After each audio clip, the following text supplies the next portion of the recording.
Alright, for our next game, we are playing add-on story. So, to help us out, ano ang adjective na naiisip nyo when you think of a sari-sari store? Colorful. Colorful. Anything else? Sari-sari store? Salty. Salty? Salty. Okay. Anything else? Maasim. Utang. Adjective. Utang. Alright. You know what? Let's go with salty utang. So this is add-on story with salty utang. Once upon a time, I went to the store. Once upon a time, I went to the store. Nag-order ako ng isang malaking chocolate. Once upon a time, nagpunta ako sa store, nag-order ako ng isang malaking chocolate at kinain ko siya. Isang araw, pumunta ako ng tindahan at bumili ako ng isang malaking chocolate. Kinain ko siya at dahil sa laki niya, bigla akong nag-choke.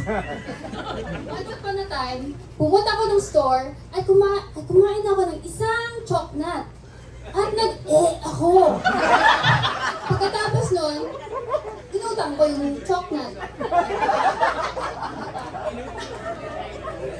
Isang araw, pumunta ako sa isang sari-sari store. Noong nakakita ko ng isang malaking chocolate, ito'y binili ko at kinain ko.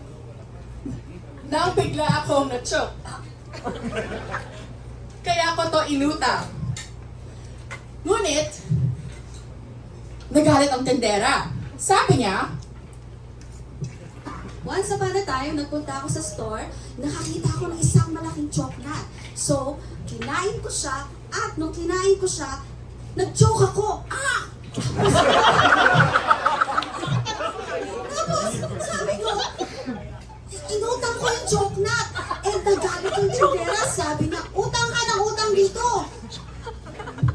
Isang araw pumunta ako ng tindahan at bumili ako ng isang napakalaking chocolate. Kinain ko ito. Tapos sa sobrang laki niya, nag-choke ako. Kaya, tinutang ko yon. Tapos, dahil doon nagalit yung tindera at sinabi niya, naku, lagi ka na lang utang ng utang ha. Magtrabaho ka dito. Isang araw, bumili ako ng chocolate na napakalaki sa sari-sari store. At ako. Tapos, nung ko, sabi ng tindera, hay naku, nandito ka na naman. Gagawin ko na ng salty yung chocolate mo.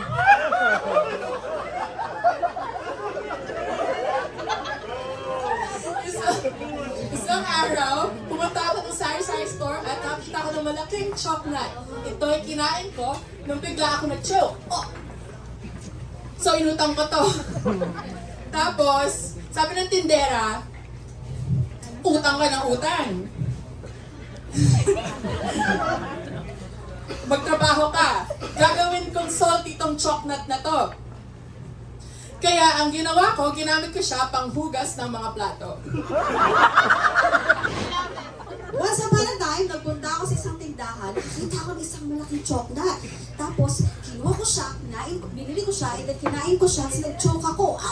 Tapos, nung nag-choke ako, sabi nung tindera, ikaw, utang ka ng utang dito. So, nung nagalit yung tindera, naging salty yung chocolate.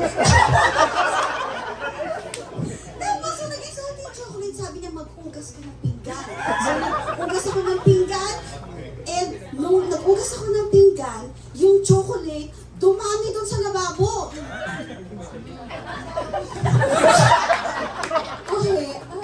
Okay. Isang araw pumunta ako ng tindahan, ano? Tapos, may malaking chocolate. Kinain ko ito at sa sobrang laki niya, nag-choke ako. At dahil nag-choke ako, sabi ko sa tindera, ate, utang na lang. Ay, nagalit siya. Sabi niya, utang ka ng utang. At dahil utang ka ng utang, magtrabaho ka dito. Tapos, ginawa niyang salty yung chocolate. Tapos, pinaghugas niya ako ng pinggan, ano? Yung salty na chocolate, pinaghugas ko ng pinggan. Tapos, bigla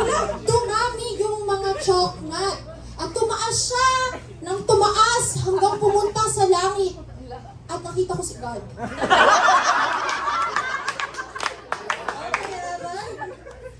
Sorry, choknat.